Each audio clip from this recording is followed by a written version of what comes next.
All right, when you're ready. Should animals be used for biomedical research? I'm Jack, and I will be taking a look at this perspective through the ethical lens. Yes, they should be used for animal research, but not at the expense of the animal's well-being. So the 4 things I'm going to be looking at today are the benefits of animal testing, some issues that may come with it, and a real-world example of animal testing working, and then some possible solutions that will fix these issues. So what are the benefits of animal testing?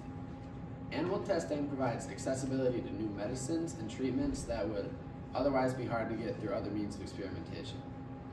Researchers at Arizona State University have concluded that animal testing gives more accurate results, as animals are easier to translate to humans due to the living aspect between them, and it is easier to transfer anatomy over in that sense. And animal testing also provides the economy with room for improvement, as the disease prevention industry, as it's developed, more investments will pour into that, which overall grows the economy. So what are some issues with animal testing? The main issue seen in animal testing is the ethical concerns involved in it. Animals are commonly held in isolated places and forced to suffer disease and injury, and a lot of the time they're euthanized at the end of the experiment. And this violates animal rights, and a lot of organizations like the ASPCA are against it. And organizations like this, they push for alternative types of testing, like in vitro testing, which involves looking at diseases through test tubes and experimenting on it that way, and also running computer simulations on the disease.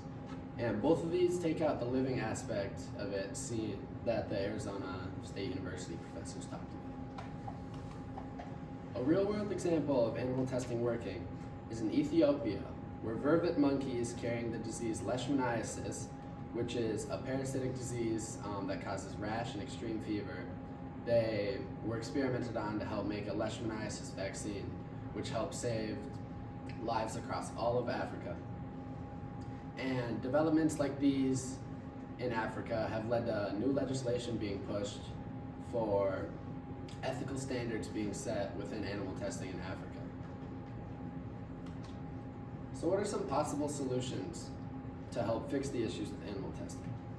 The 3 R's technique is a front runner for one of the best solutions to fix some of the ethical issues used.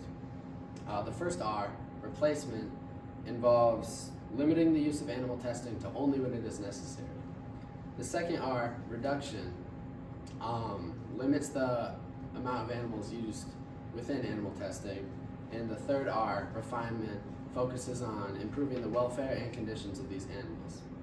And by using the 3 R's technique, scientific progress is able to be maximized while also ensuring that the animals are receiving proper ethical standards.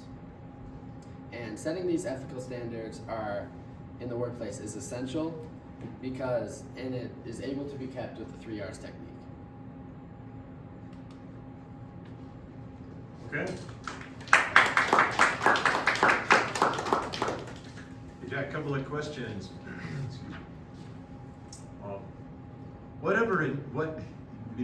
What evidence did you gather you didn't use, and why did you choose not to use? Yeah, so some of the evidence I gathered, I looked at, obviously the example in Africa, that came from a university in Africa, and that evidence I just used to show like a example of it working. And some evidence I didn't use was, I had a source from the United Kingdom, which it was like the center of like animal rights ethics.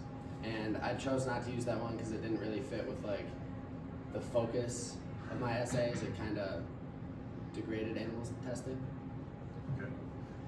If you had more time, what additional research would you perform? Yeah, if I had more time, I would research, like I would find an example of animal testing not working and like some statistics to back that up. Okay. Thank you.